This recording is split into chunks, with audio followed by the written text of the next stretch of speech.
համակարգին համապատասխան, այսինքն փորձում է ռուսերին ցույց տալ, որ ես բոլորի հարցերը լուծելու եմ, միակ մարդը ում հետ պիտի պայմանավորվեք Հայաստանում, դա ես եմ։ Մոտավորապես այս լոգիկայով առաջնորդվում։ Խիստ կանխատես ընտրությունից առաջ դրա համար ենք զգուշացնում, որ ձեր ամեն քվե, որ տալիս եք Նիկոլ Փաշինյանին, քվեա բռնապետությանը, քվեա հայ-ռուսական հարաբերություններում առճակատման խորացմանը, քվեա միակողմանի նվաստացուցիչ զիջումներին։ Հիմա իրականությունը դառնալու շուտով ընդհանրապես լրատվամիջոցները հարցազրույց չեն կարողանալու անել, փողոցում մարդ են ձերբակալելու, տաղավարներից եւ այլն, դեռ մենք մտել ենք ավտորիտարիզմի հենց այդ փուլ։ Կարծում եք, ինչպես ասեցիք, դժվար թե 2 տարի նույնիսկ այս իշխանությունը այսպես վերադառնալու։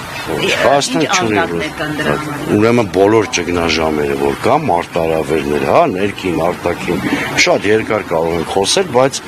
հիմնականում արտաքին խնդիրների համադրումն է, ռիսկերի, որ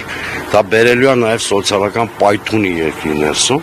արտանողները անշուշտ խոսում եք, մանր միջին հատկապես կանգնած են կռախի առաջ, Հայաստանը չունի ռեսուրս, երկարաժամկետ կտրվածքով նման ավտորիտար ռեժիմ հանդուրժելու։ Իսկ եթե այնուամենայնիվ Աստված մի արածը իմ կանխատեսման մեջ սխալվեմ, այդ կնշանակի, որ Հայաստանը լրիվ դառնալու է ադրբեջանական ենթապետություն, այսինքն ստեղի այլանդակությունները հովանավորելու է հենց Ադրբեջանը իր նանստիկով։ Անսուրենյանց, այսինքն իշխանապետությունը փողոցային պայքարի միջոցով է դուք տեսնում։ Հիմա տեսեք, իհարկե, այսինքն փողոցի ճնշում կամ հեղափոխական հանգուցալուծում, իդեպ ինքը մոտեցնում է դրան, եթե ընդդիմությունը ինքնակազմակերպի, որովհետև եթե ընտրությունների ինստիտուտի նկատմամբ հավատը զրոյացվում է հասկանալի պատճառներով, եթե քաղաքական բոլոր գործիչները հայտնվում են նման այլանդակ թիրախում, հասարակական տրամադրությունները դառնում են ավելի արմատական, այսինքն հեռու չի են օրը, որ հասարակության այս տրամադրությունները բերելու են ավելի արմատական ընդդիմադիր հարտակի ձևավորմանը, որը այո, այլ տարբերակ, քան հեղափոխական հանգուցալուծություններն չի ունենալու։ Պարոն Սուրենյան, բայց հունիսի 12-ին տեսանք, որ ժողովրդին կրակելու հրահանգ այդուամենայնիվ եղավ ու ոչինչ կանգնեցեց, այժմ տեսանք հունիսի 12-ին։ Դուք նկատի ունեք նախ անցած 24 թվականի, այո։ Փողոցային պայքարը այդուամենայնիվ կհաջողվի, թե Գիտեք, ռեպրեսիվ մեքենան մաշելու հատկություն ունի, այսինքն ինքը չի կարող անընդհատ մարդկանց կուտա, քաղաքական ուժերի կուտա։ Ռեպրեսիվ մեքենան, ինչպես ցանկացած մեքենա, մաշելու հատկություն ունի, որ ընդդիմությանը կհաջողվի այնպիսի համակարգ ձևավորել, որ ռեպրեսիվ մեքենայի ատամների զրույց չեն լինի այդ համակարգը կոտրել, հետո ռեպրեսիվ մեքենան վերջանա, այսինքն գործի բումերանգի օրենքը։ Այդ տենց չի, որ ինքը անվերջ կարա մարդկանց բռնի, իդեպ որ դիմում է նման այլանդակությունների, դա արդեն հուշում է, որ ինքը իր վերջին փամփուշտերն է սկսել կրակել։ Ինչ կարելի է կանխատեսել այս գործողություններից, այսպես պատրաստված եկել գործողություն կանեն կգնան, թե կձերբակալեն։ Ես հիմա իրավաբան չեմ, որ կանխատեսում անեմ,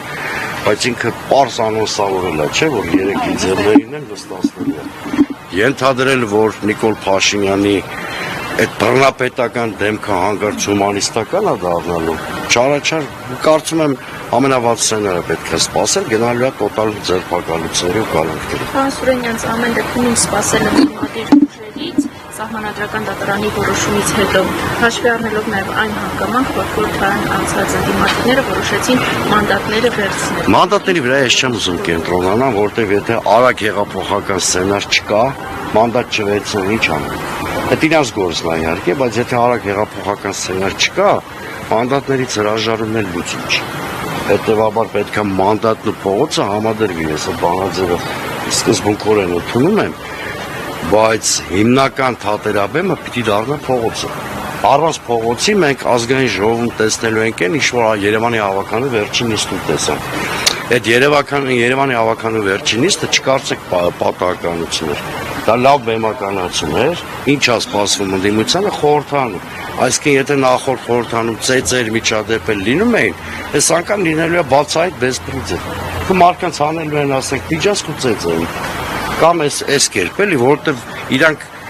Պատգամավորները չեն միայն, նաև համազգաստավոր, ինչ-որ համազգեստի տակտված բանդաներ, հա, դե հիմա այս բանդա եմ ասում, որտեղ իրանք որևէ օրենքի չեն ենթարկվում, հա, հիմա այս է իրավիճակը, դրա համար մոտ ապագայում պետք է ընդդիմությունը կարողանա դիմադրության համակարգ ստեղծել, հենց այդ բառն եմ օգտագործում, ոչ թե քաղաքական կոնսոլիդացիա, այլ քաղաքական դիմադրության համակարգ, որպեսզի իշխանությունը հասկանա, որ ռեպրեսիայում գնալը ծանր գին է նստելու։ Եվ պետք է րոպե առաջ նախապատրաստվի փողոց։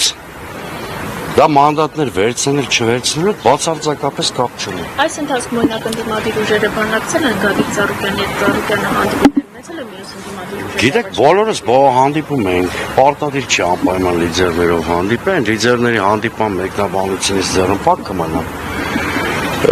Բոլոր շերտերով բանակցություններ գնում էր, բա մենք համատեղ հայտարարություններ ենք անում, ակցիաներ ենք անում, այդ հոբանով չի ծնվում,